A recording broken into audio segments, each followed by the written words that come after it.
first reaction when you want to help somebody, paradoxically, and they say, I need a job, is, I don't have a job to offer. I've got to get out of this conversation as quickly as possible because it's going to go nowhere because I can't fulfill their need. But you can get a lot of mileage by calling somebody up and saying, hi, I need to pick your brains.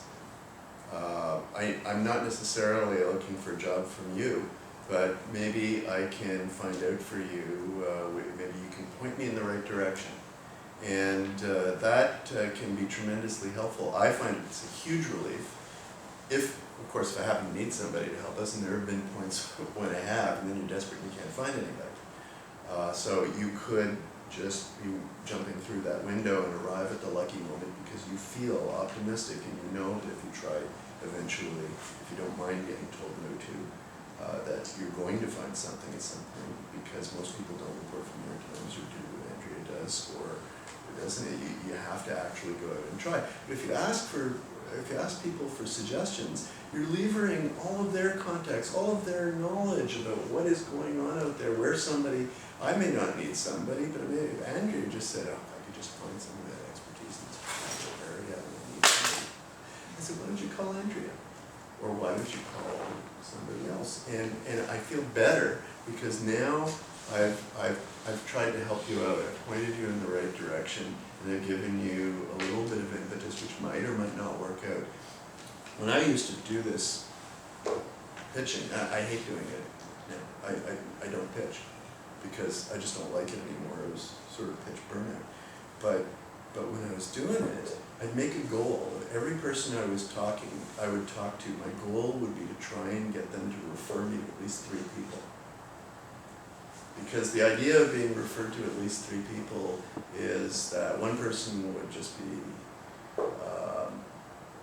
disagreeable, another person wouldn't be very helpful, and the next person would give me 3, and we'd keep this daisy chain going that I could constantly be getting referred somewhere until, bingo, I landed on the opportunity that I wanted, and it proved to be a helpful strategy.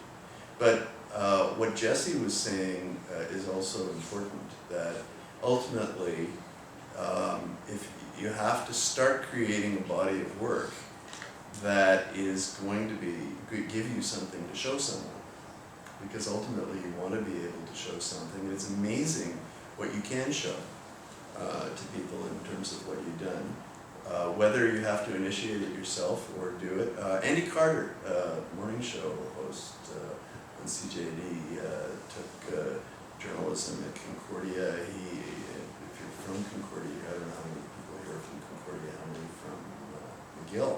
But he went to CJAD and offered to write and read the news overnight for the graveyard shift, unpaid. And then he did it for a while, and they liked it. And after a while, he just said to them, "Okay, you can start paying me now." And that's how he started his, career at the most important morning radio job in Montreal. He just made sure that he got his foot in the door. I started at CBC, my first job at a university. I graduated into the recession of the early 1980s. You couldn't even get anybody to see you, let alone a job. And for 8 months, I went from graduating between April and December, it went absolutely nowheresville. And then finally, just before Christmas, I decided I would call CBC again, and I called up the very lovely secretary who worked in human resources and said, I was ready. I was going to say, I was not going to take no for an answer. I said, I will clean your ashtrays. I will pick the cigarette butts out of your urinals. I will take whatever job that I can get, because they had a policy of hiring from within. Once you were in, you could apply for anything in CBC, but it was very, very difficult to get in from outside. So I was ready to say that. And she said, well, let me see. We have a job in the English TV newsrooms. Yes. She said, it's for an editorial assistant assignment editor. I said, yes. She said, would you be interested in that? I said, yes. And I just picked up the phone and called on the right day when they were looking for someone. I went to see Andy Little, who was the news editor at the time. said, it's Christmas Eve. I saw him between Christmas and New Year's.